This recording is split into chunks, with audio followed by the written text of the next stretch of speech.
السلام عليكم. احنا عشريناتنا، وحتى لما نوصل ال30 هنعدي على احلى ايام حياتنا، وهنعدي على اوحش ايام حياتنا. فالفيديو ده من الفيديوز اللي انا معتبرها مهمة جدا جدا جدا لأي حد، وليا بالذات. اعرف اتفرج عليها بعد كده، اعرف افهم اللي انا هتكلم عليه النهاردة. بس اولا، اخيرا خلصت فاينلز. انا للاسف بنسى وستيل مش بروفيشنال انف ان انا ابقى بعمل فيديوز على جنب ان انا انزلها لما انشغل. فبالتالي الامتحانات لعبكت الدنيا جدا، وما بقتش عارف انزل الاسبوع اللي فات او الاسبوعين اللي فاتوا. لو شفت الفيديوز اللي فاتت بتاعتي في فرق كبير ما بينهم اصلا، بس ادينا بنتعلم يعني. أم طيب، زي ما المفروض انا كتبت في التايتل، يعني الفيديو ده عبارة عن لما تلاقي نفسك مضغوط وبدأت تخش في اكتئاب و بت overthink كل حاجة، والحياة بقتش لذيذة. واللي هو انت بقيت، وده اللي عدى عليا انا، ان انت بقيت تفهم اللي هو عشان كده ريت الانتحار في الرجالة غبي يعني. وانت كده لسه ما عندكش عيلة، وما عندكش المسؤولية الكبيرة قوي بتاعت ان انت عندك ناس تهتم بيهم وتراعيهم وتصرف عليهم وكل حاجة. فعشان كده زي ما قلت في اول الفيديو، اللي انا هتكلم عليه دوت من اهم الحاجات اللي همشي بيها في حياتي، ويا رب تساعدكم ان انتوا تمشوا بيها في حياتكم انتوا كمان. بس اتاري لان في ناس كتيرة قوي فعلا، مش عارف، يقول لك كل ثانية راجل في العالم بيموت، بينتحر. فايه ليه؟ ايه الفرق؟ ايه اللي بيحصل؟ ليه ده بيوصل لكده وحد تاني بيكمل عادي؟ وهو قربك من ربنا، وهي ملهاش اي حاجة تانية، ملهاش اي اختصار تاني. وانا في وسط ما انا كنت قاعد نفسي ادور على اي شغل عشان اشتري كام لبس او كام حاجة اعرف ارجع بيهم، ما كنتش راجع مصر ايدي فاضية يعني. ونفسي اجيب درجات حلوة، نفسي اعمل بروجكت حلو، نفسي ابقى كويس في اليوتيوب.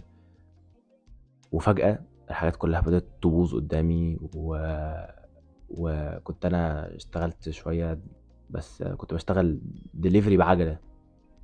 فهتلاقي يوم كده كان هيرفدوني عشان كان في جليتش في السيستم، حاجة ملهاش دعوة بيا اصلا. و...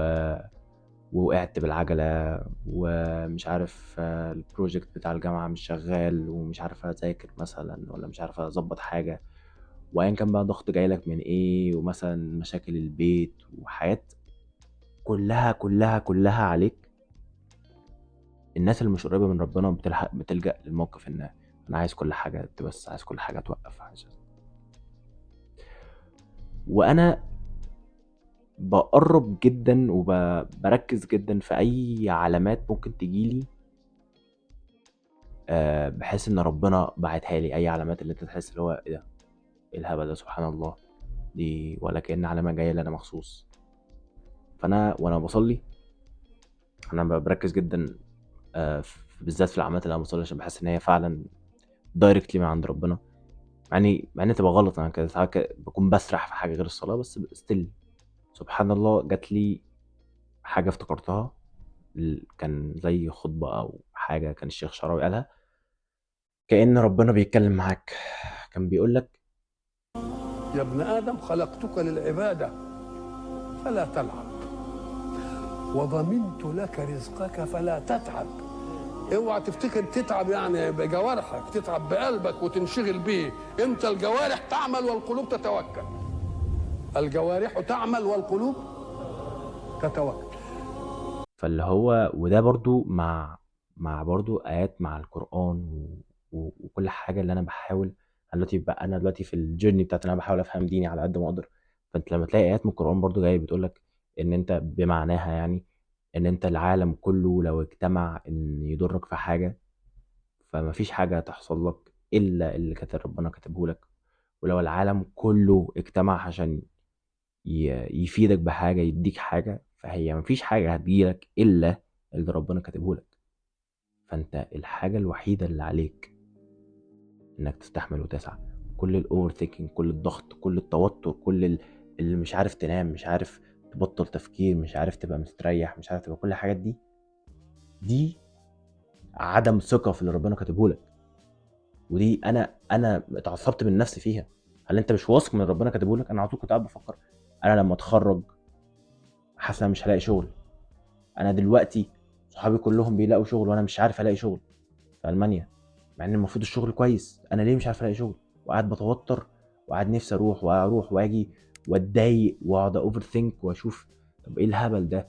وزي ما قلت لك كنت اقع بالعجله ومش عارف ايه والدنيا بتبقى سودة. كده افتكر هو انت بتعمل اللي عليك.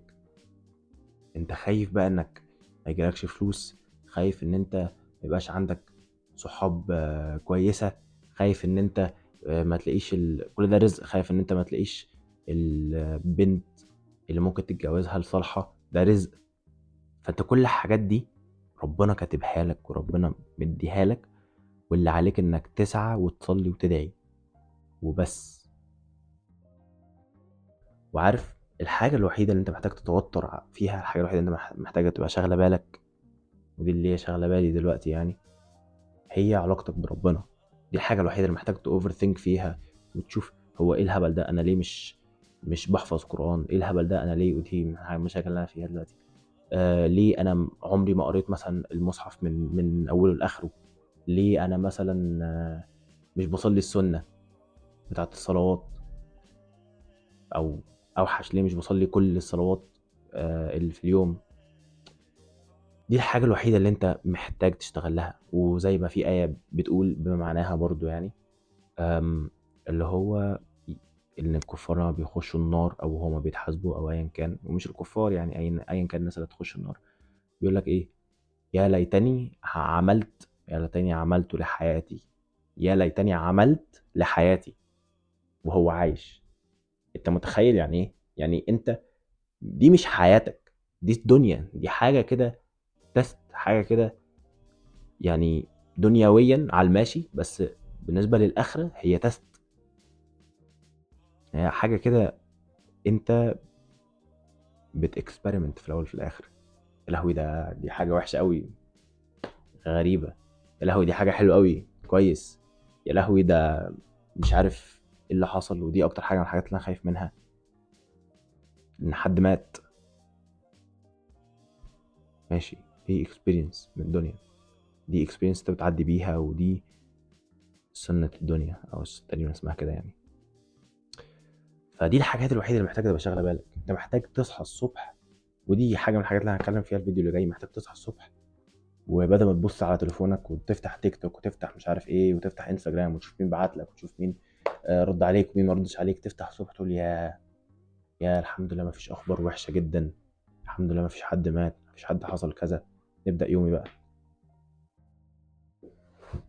دي الحاجة الوحيدة قربك من ربنا، وان انت آه تكون ستيل جاهل شوية في دينك. دي الحاجة الوحيدة اللي محتاجة توترك. اللي انا بقوله ده صعب، صعب جدا، وصعب انا شخصيا امشي بيه، ان انا ابقى اللي هو انا مش شايل هم المستقبل، بس انا بعمل اللي عليا. ده في خط كده اللي هو ان انت، هو خط بسيط جدا ما بين ان انت بتعمل اللي عليك بجد، وبين ان انت خلاص بس ربنا كاتب لي رزق، خلاص ماليش رزق ومش عارف ايه. لا، انت تسعى جدا جدا جدا، والريزلت بتاع ربنا. بس اخر حاجه احب اقولها برضو يعني، ان بيقول لك ايه؟ المؤمن مبتلى. وعارف انت لما يحصل حاجه وحشه يقول لك معلش ده ابتلاء. ابتلاء مش معناها حاجه وحشه.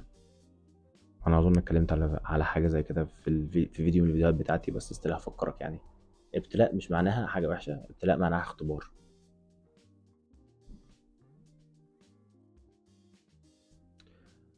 بس انا متحمس للفيديو اللي جاي، عشان الفيديو اللي جاي محتاج، مش هبقى اقعد اتكلم بس، محتاج اديتنج وحاجات، وحاجه قريبه من سني قوي برضو يعني. بس انا زي ما بقول لك كده، انت داخل على ايام تحفه وايام وحشه جدا، محتاج تبقى مستوعب حاجه زي كده، زي ما انا احتجتها في المانيا واحتجتها وانا داخل وبادئ حياتي ومش عارف ايه. انا هحتاجها طول حياتي. عارف انت لما يقول لك it is what it is، ده بس حاجة مش دينية، بس it is what it is يعني ربنا كاتب كده خلاص. انا رغيت شوية بس it is what it is. اشوفك يا باشا الفيديو اللي جاي. سلام.